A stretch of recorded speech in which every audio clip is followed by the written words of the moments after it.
You are listening to the Music Mondays with Mazement podcast. You can find this podcast on Spotify, Apple Podcasts, and YouTube.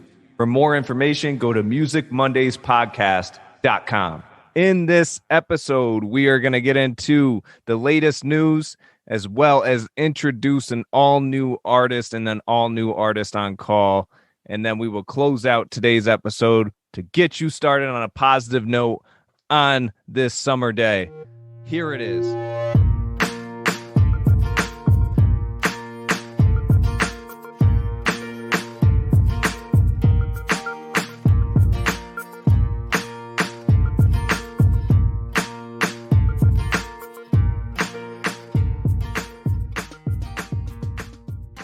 What's up, music heads? This is another episode of the Music Mondays with Mazement podcast. I am your host, and as you heard in this episode, I have another special guest with another artist on call that I can't wait for you to meet and more.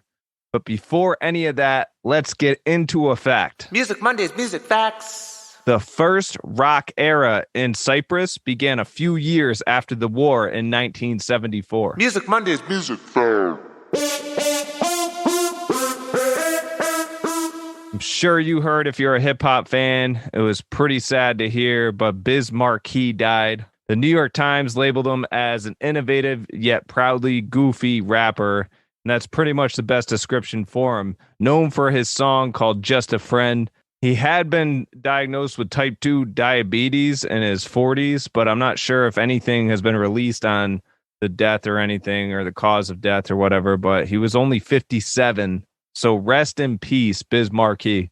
The second piece of news I thought was actually a joke, but it turns out that it's actually true. Kanye West moved into Mercedes-Benz Stadium. That's the Atlanta Falcons NFL stadium to finish his album, Donda. He was seen at the stadium on Saturday watching the Atlanta United take on the Columbus Crew. It's said that he was wearing the same outfit that he was wearing earlier on in the week. I mean, that could just be a coincidence.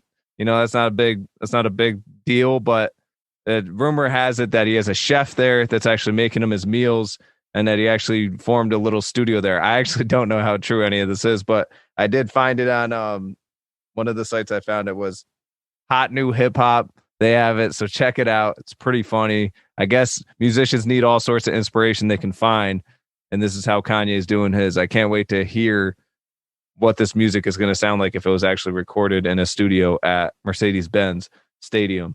Now, to switch it up a little bit, switching genres, I did find a news article that said Johnny Depp is working on music with Jeff Beck right now. That caught my attention. You know, it's a little bit out of the realm of hip-hop and EDM, but, you know, as you could tell with different artists on calls and stuff, I kind of ventured into different genres with this podcast anyways.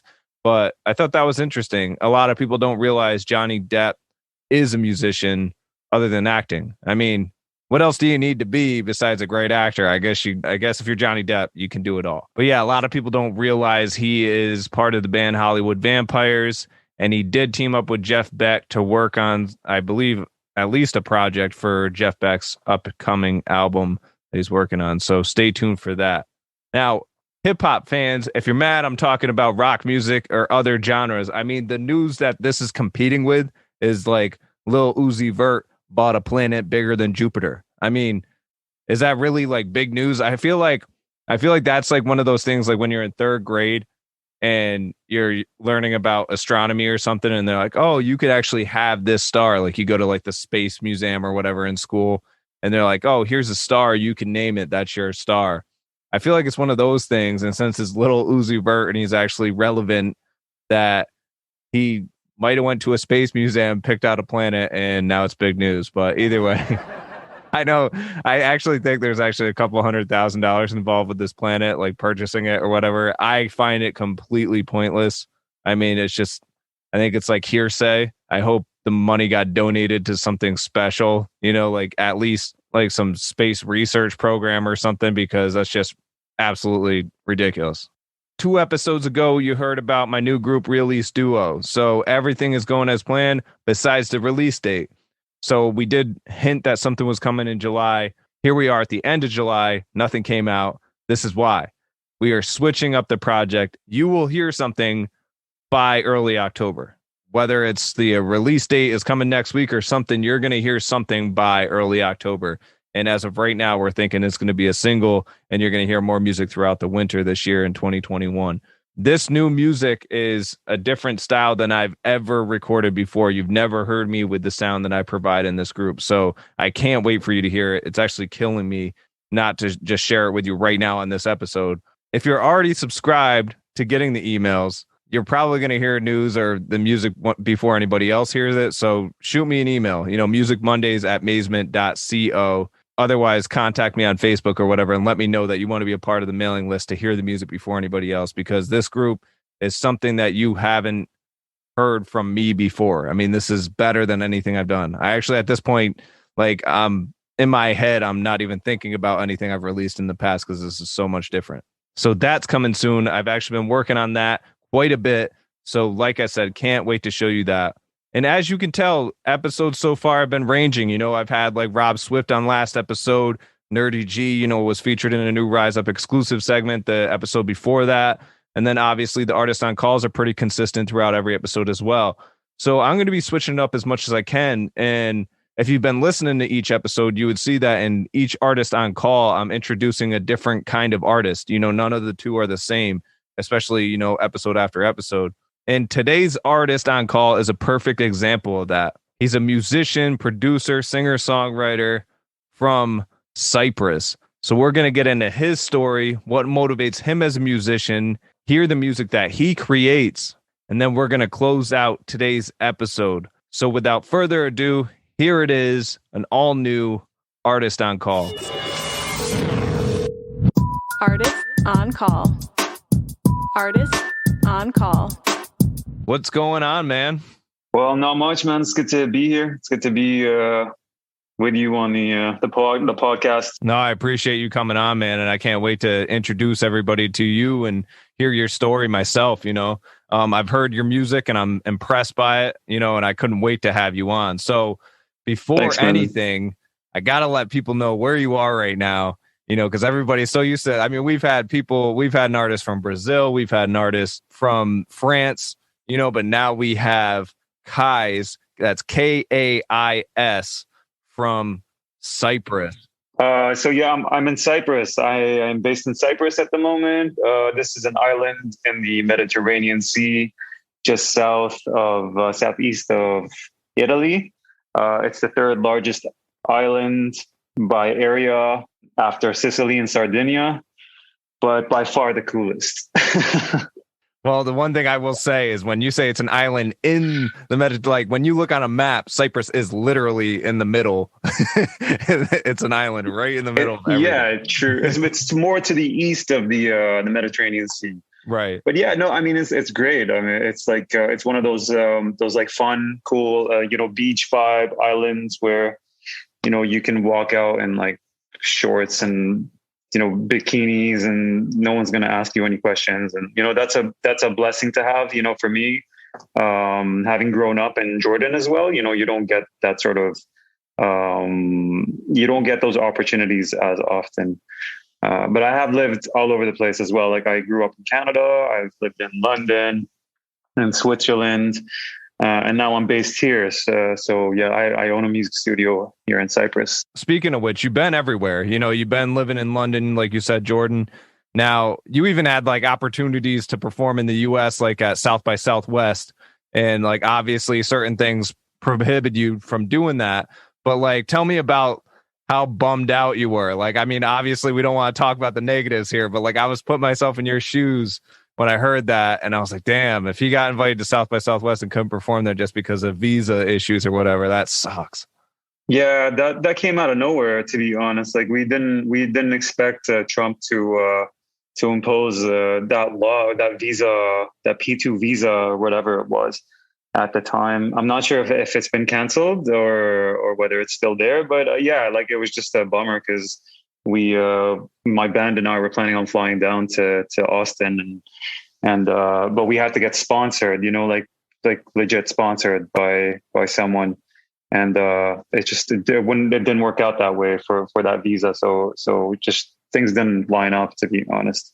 Well, I mean, That it's was pretty evident based on our president today and everything, but it's pretty evident that a lot of Americans weren't happy with him anyway. So no, and actually a fun fact about Cyprus for me is my great grandfather. It's actually a few greats in there, but a grandfather was actually the US ambassador of Cyprus. Like crazy amount of what? years ago. Yeah, like it's nuts. As soon as you said Cyprus, that like rung a bell. I'm like, "Oh yeah, I remember hearing that." You know? So he was So he was based in Cyprus as U.S. ambassador. I believe so. Yeah. Nice. Wow. Right. That's a cool fact. Now, speaking of which, like, tell me about the music there. Like, what's the music scene like where you are? Like, obviously, Cyprus is pretty broad, but like, you have the area where you are right next to it's the bay there. Larnaca. So Larnaca is like, it's a small city, town like. It's 80,000 people. It's the third largest in Cyprus after Nicosia and Limassol. Limassol being about 350,000.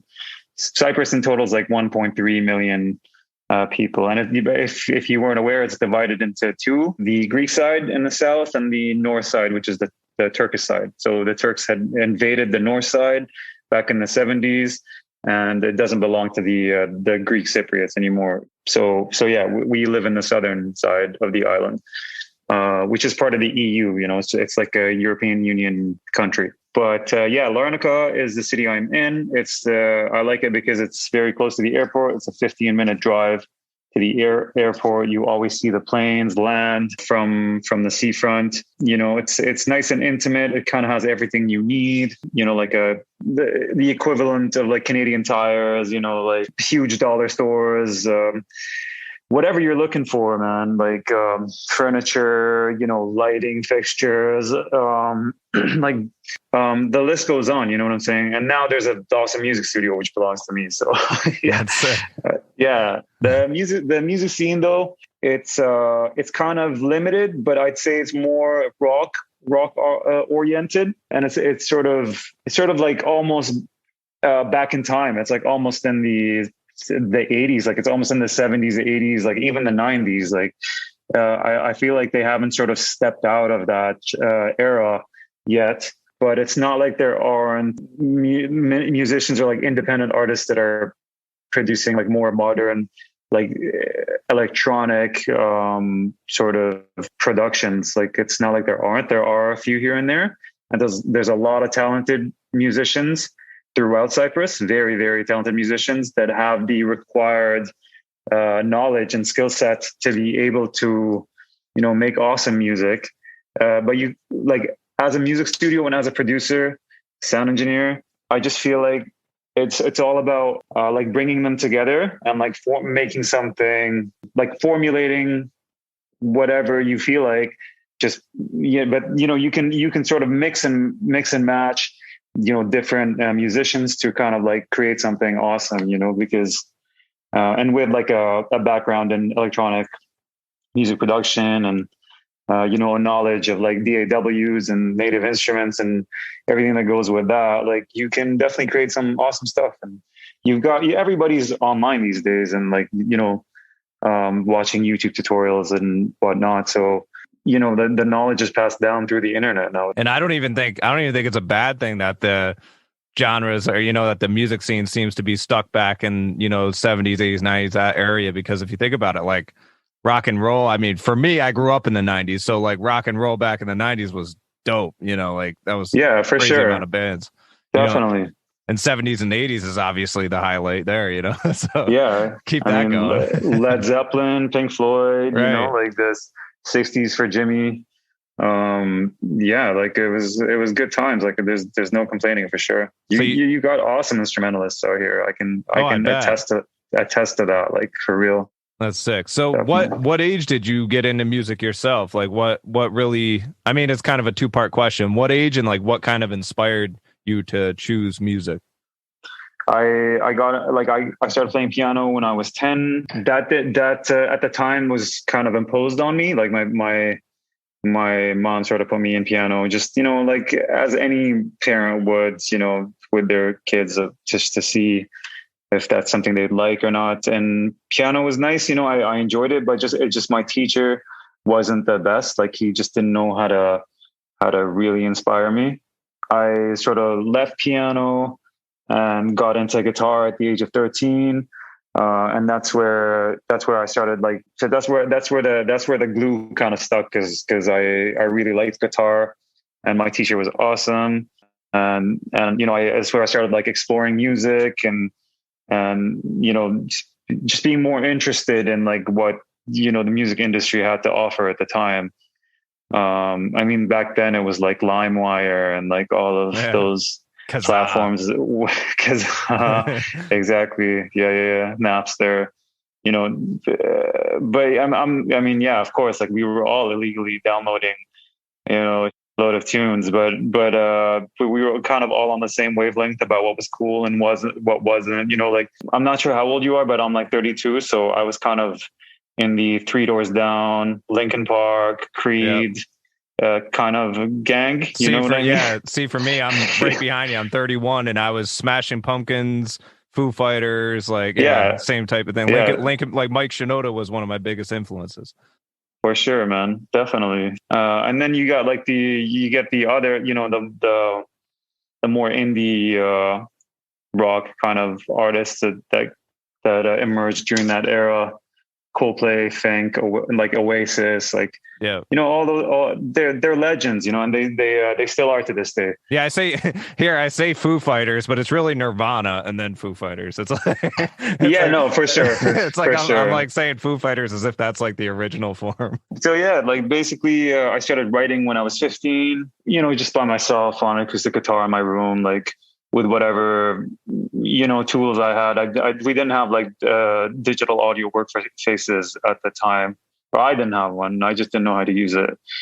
I only went to like music production school like 9 years later and learned how to use DAWs and like the sound engineer and stuff. So yeah, I was writing acoustic guitar, started performing, playing talent shows. I did really well, and that sort of like spun me into that path, which was more music focused. I joined a band when I went to university in Vancouver, Canada, and I was with them for about 2 years. We were continued writing music, playing funk rock, playing shows around town, starting building a name for ourselves. And then I was put on probation because I just too focused on music. So I wasn't doing well in my coursework, had to drop out of uni, left, came back to Jordan, worked with my dad for a bit. And then I went back to London to keep doing music and perform there, because I was like, no, this is really my passion. Like, I have to keep pursuing this. And, you only live once. So yeah, I basically did that and performed around London, got some deeper insights into like electronic music production and to just what it's like to sound design and, mix and, produce tracks from scratch. And it's kind of crazy how it evolved for you. Like it started with keys, then guitar, and then all of a sudden now you're talking like EDM and dance music. And like, that's kind of crazy. Like how you went, it's like a big cycle, big evolution. Definitely. Yeah, for sure. I mean, after that, I went back to Jordan again to like keep helping my dad with the family business. Cause to be honest, like, yes, music is awesome and everything, but I never, even to this day, have made like a decent income doing music. You know what I mean? So I always have to, work side jobs or, have like a career on the side, which at least helps sustain me financially. Right. But I'll always keep doing music, and it's something I really love because it brings me, joy and inner peace. And it gives me a sense of like pride and accomplishment when I create something awesome. Well, one thing I could tell you too, as you being a musician who's multi-talented, you can play guitar, you can sing, the fact what you do, the music you produce and the music you deliver is so diverse and can be used in so many different ways that is often overlooked. I mean, artists I know too, that's often overlooked at how much you can possibly cover as a musician. Like for me personally, I'm a lyricist and producer and DJ. I mean, there's really only a few different things I could do. I can maybe transition into different genres a little bit, but you could literally go into any genre with what you do and make it work one way or another. So that's kind of cool. For sure. And I hear you on the financial front too, because like nowadays I've been actually reading into it a lot on like the label side, but like, I mean, these streaming services aren't paying musicians anything, so really what benefit or what could you do as a musician to make money right now besides perform live? And like, obviously the pandemic, halted that a lot, so I hear you there. True. Yeah, absolutely, man. I mean, I'm not in the boat that like absolutely hates streaming platforms, because I do feel grateful for, Spotify, like the new streaming platforms, because through them, I've been able to discover some like super amazing artists and like just absolute gems that I would never have come across had it not been for Spotify and just the way things are organized, on that platform. Right. So yeah, like I could say that like most of the inspiration that I draw for my music these days is from like the 2010s and onwards, from like the artists that have sort of emerged in that era through Spotify itself. And that's kind of like where my production is going. Like that's kind of the direction it's been taking, or like that it's been fused with now, kind of moving forward. Now tell me a little bit about this latest single that you came out with called Spirit City Kiss. So Spirit City Kiss is basically a song that sort of how do I put this? So it represents love that's found in a city that you connect or like identify with spiritually. And you might not live in that city anymore, but in like some mystic and like synchronous way, it tends to call you back in manifested forms that only your mind, heart, and soul recognize, So that's basically what this song is about. In summary, that's kind of what it's like. It's supposed to like send you down memory lane to like a city that you connect with or like identify with spiritually, or that you used to live in. You might have found love in at one point. That it tends to just call you back in like manifested forms that only you recognize, basically. Yeah. So we're going to get right into this. We're going to listen to Spirit City Kiss by KAIS. That's KAIS. If you're watching this on YouTube, like I said, you'll see his Instagram handle and where to follow him. But here it is, and we're going to get right back into it with KAIS. Sweet tender kiss.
was Spirit City Kiss by KAIS.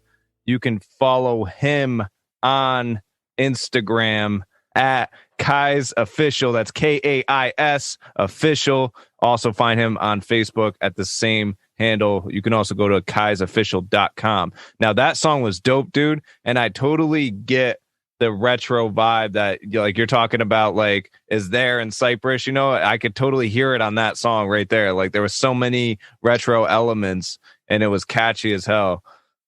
Totally, man. I mean, this my Spirit City Kiss is supposed to be Vancouver City, so it's like on the west coast of, the U.S. Like, Yeah. So technically, that's where that vibe sort of comes from. It comes from the whole west coast, and it's got the grunge elements in there, from like the Seattle sourced sound. So yeah, it's like somewhere there, definitely. But I wouldn't say that song in particular really hits the spot when it comes to the vibe that Vancouver has, but it's still along the West Coast. So it's definitely, within that West Coast realm. Now, did you hire like an engineer on that, or did you mix it yourself?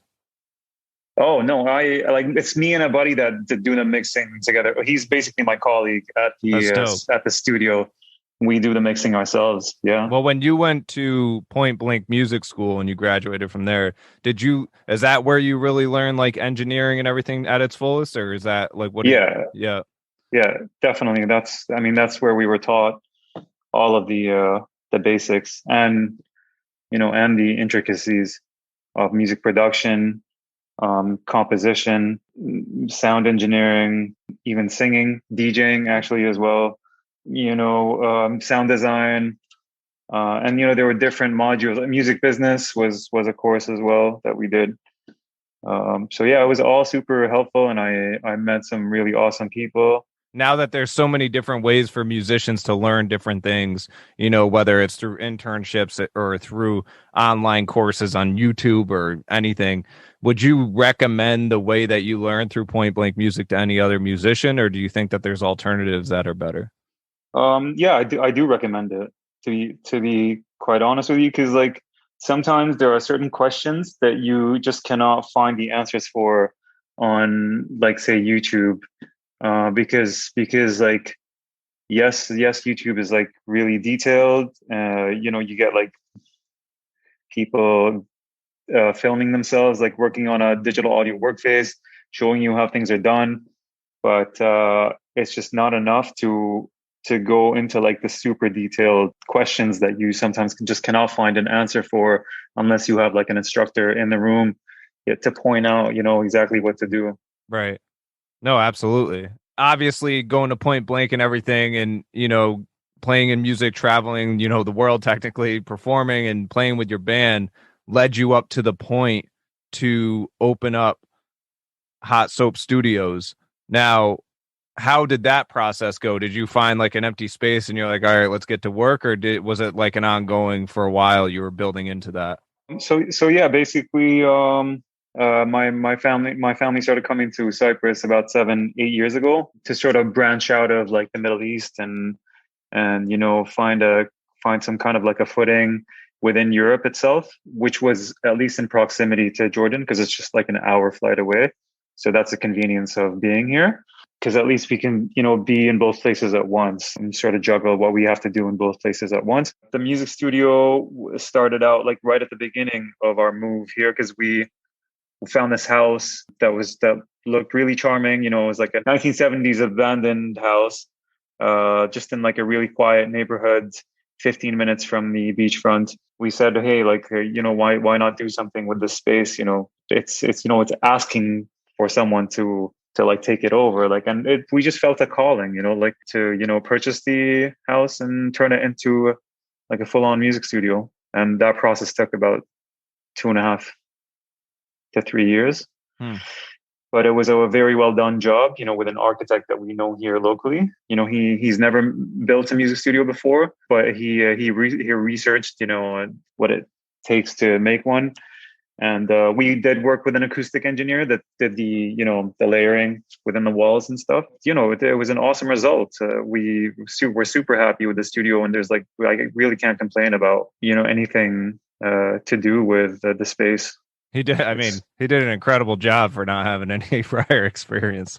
Like, Yeah. obviously, if you're watching this on YouTube right now, you'll see the pictures of the studio that I brought up. But like, the studio is pretty impressive for somebody that didn't know how to design a studio and then comes in and does it. Right. That's Yeah. incredible. Jesus. Yeah. Yeah, it's really well done. Working in the studio, you get all this influence from other artists you work with as well.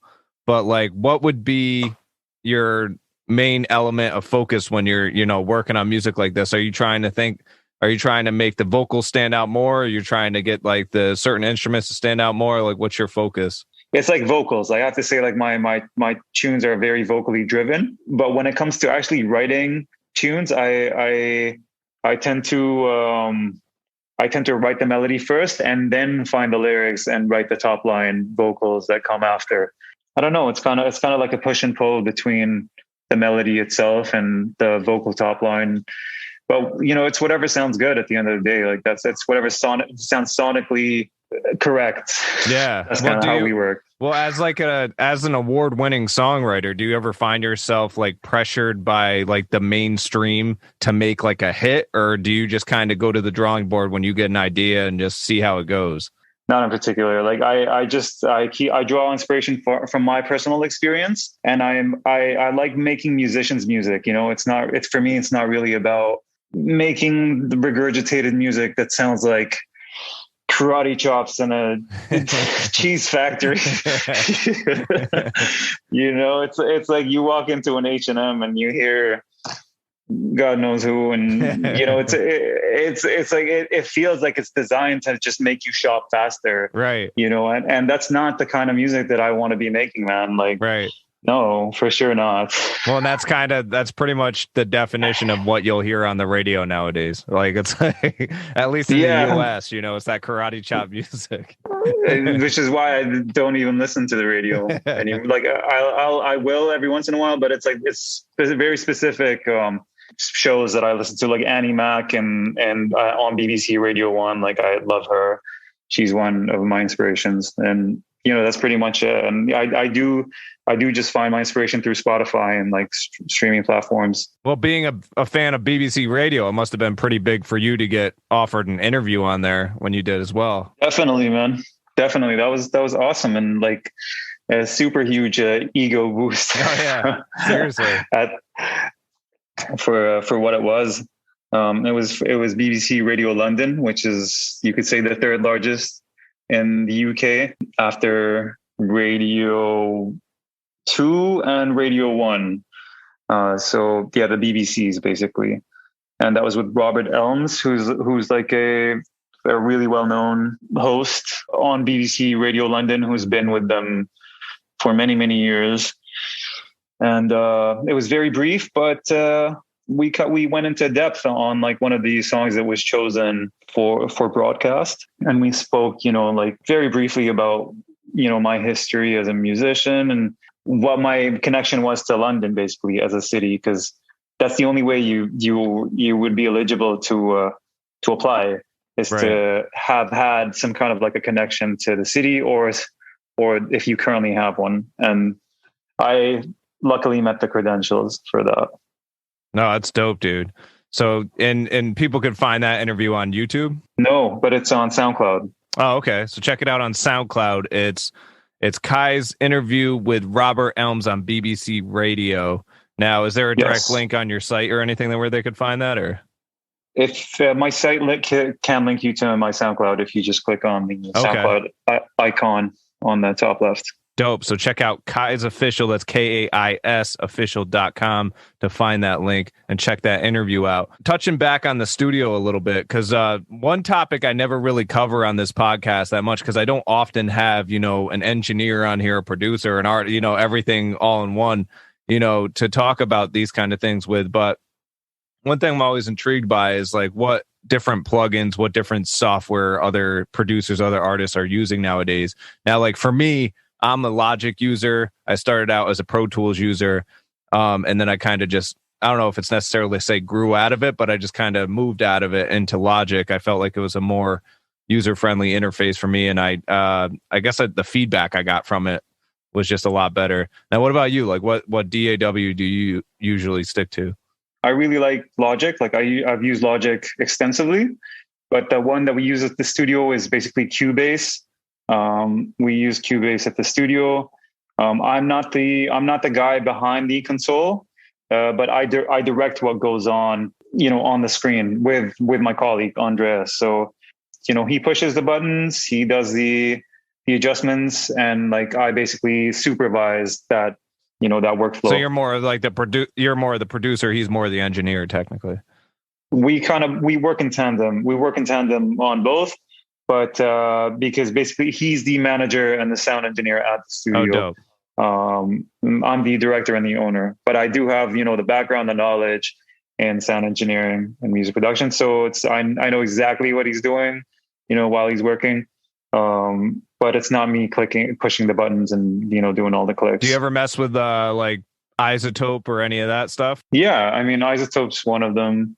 Like what else do we use? We use like, Contact, Slate Digital or pianos. Slate I haven't heard of. Yeah, Isotope is dope. I mean, I don't use it for everything, but mainly for the the main bus or the master at the end. I throw it on there, like Ozone and stuff like that. Yeah, Ozone for sure. Yeah, and then Slate Digital actually has a tape machine that's dope too for a master. Would you say the studio being where it is, how you're running it, the design, like I see it and I'm freaking a fan already because I'm like, okay, I got to figure out how to get to Cyprus to go to that studio. But like, do you find it sustainable there where it is? Do you feel like the demand is where you need it to be to keep that studio going in Cyprus? Or do you feel like you have to market it extensively just to get? Well, there is a lot of foot traffic. There's a lot of tourism in Cyprus. So yes, there is like a local scene that we can rely on, but it's limited, like it hits a cap at one point, and we are trying to, reach out, to the rest of Europe or like entice them to come and record here. One way of doing that is we've recently made the directory for the top European recording studios. Oh, dope. Which is the Moloko Studios directory. You can find that on Google. If you just look up, top European recording studios, it should pop up as the first result. And we would be in the list under Cyprus. So we're the first studio from Cyprus to make that list. That's so dope. Congrats, dude. Yeah. Thank you. Thanks. It's awesome to be on that list, but like, it won't be a little while until we actually start to feel or to see any traction, because first of all, COVID, second of all, we're still new to this site, and people have to sort of find out about us gradually. But we're working on it, and the more artists we work with, the bigger name we build for ourselves. And I mean, we're on our way. Like we're selective about who we display on our portfolio, but yeah, we're trying to like put our best foot forward. That's dope, man. I encourage it. That's like that. I was so confused about like the music scene there. That's why I asked about sustainability. Who would you say some of your biggest influences are in the industry today as a musician? So my influences have changed over time. I mean, I was born in the late 80s, but I can't say that the best eras were the 90s, 2000s, or 2010s, even though I do relate to those the most and I've been like heavily influenced by them. I've listened, like I really love Nirvana, Pearl Jam, Radiohead, Oasis, Three Doors Down, Creed, Coldplay, Linkin Park, Fink, from the 90s and the 2000s. But like people I've discovered from the 2010s onwards have also been like monumental for me. And just examples off the top of my head are like Tom Misch is one. I don't know if you've come across him. He's from the UK. Like jazz, sort of like jazz blues, guitar player, music producer, upbeat, happy vibes, like really, really nice. Like you should definitely check him out. Yeah. Jordan Rakai is another guy who's London based at the moment. And he's from New Zealand, Australia, New Zealand. But I've been sort of keeping up with his music for a while, and because I really love his production style, production techniques, and just his like the depth of his like piano chord progressions, and that's like something that I really love, and I'm getting into more and more these days. Like I'm incorporating piano into my songs a lot more. RYX is another guy who's kind of like more on the vapor soul spectrum, or within that genre. That's what you could call it, at least. I just find him like vocally incredible. Just because he was gifted with a beautiful voice, but he's worked with the London Symphony Orchestra, and like it's something to check out, like on Spotify if you ever get the chance. Oh, absolutely. It's just 3 letters, so just RYX. RYX. And Yusuf Dias is like a drummer that I really love, who works with Tom Misch and Jordan Rankai as well. Kind of like modern hip hop fused with jazz kind of drumming, which is super hip these days, and it's you could say it's different. It's like unique. It's not the same. It's not just like production. It's like live drums that kind of brings out like the live element of like hip hop and jazz, which is cool. What's your take on Billy Corgan? Like, what do you think of him as a musician? Billy Corgan, Smashing Pumpkins. Oh God. I've never really listened to the Smashing Pumpkins that much, but I know 1979. That's like one tune, right? Yep. Yeah, that's like my favorite tune by them. Okay. Yeah. But yeah, it's funny because he's like, I mean, for me, like you were saying, the '90s bands. For me, that was like the band for me growing up. Like even to this day, I'm like looking back, I'm like, the dude's a freaking lyrical genius. Some of the songs he wrote, but like it was funny. My wife isn't into him at all. And like, we went to a casino before pandemic, obviously. It was a couple of years ago. And it was probably one of the best concerts I've ever seen. And like, I talked about it on an episode of this podcast. I was like, it was so sick. He did like Stairway to Heaven and like a cover to it. And then he did like a bunch of different, like he did a David Bowie cover, but it was so sick. And it was so awesome. She sat through the whole thing. I thought she enjoyed it. It was funny. We got back to the hotel after and I was like, yeah, so that was sick. Right. And I'm like talking about it. She goes, honestly, that was the worst concert I ever went to. And it literally comes down to like Billy Corgan has this voice that you either hate it or you love it. And that's why I asked that, is because maybe, it's so funny where some artists fall like, but that's why you guys love each other, right? Because you're opposites. Yeah. But now she's saying I owe her a Kelly Clarkson concert, and that's not going to happen. So what's it looking like forward for you from here? Like what's on your schedule? Like obviously you got the studio to run, but like as far as like the pandemic in Cyprus, how's that going right now? Is everything still kind of slow and not opening and not moving? Or for me, I'm just looking forward to releasing this EP. I'm sort of working closely with my PR agency so we can strategize how to best release this EP moving forward in a way where I can sort of like really make the most of like the online traction, because like we're very limited now in terms of like how much we can perform live, and the best way to do this, I guess, is like online. In any case, like I do want to get back into live performing, and so I do want to get some rehearsals down with my band, so if there comes a time when we have to start traveling, we'd be ready for that. So as for COVID, well, I mean, COVID is COVID. We follow the regulations of like the European Union within Cyprus. So last year was way more strict than it is this year. Right. Things have like slowly opened up now. You still kind of have to wear a mask when you're walking outside with a group of people. But yeah, everybody recommends that you get the vaccine, and most people are. I got my shot today. Oh, it's today. Hooray for me. Yeah, man. I didn't know it was today. That's crazy. Yeah, it was today. Are you feeling it? My first anything shot. Yet or no? I feel so accomplished. I feel so accomplished, my friend.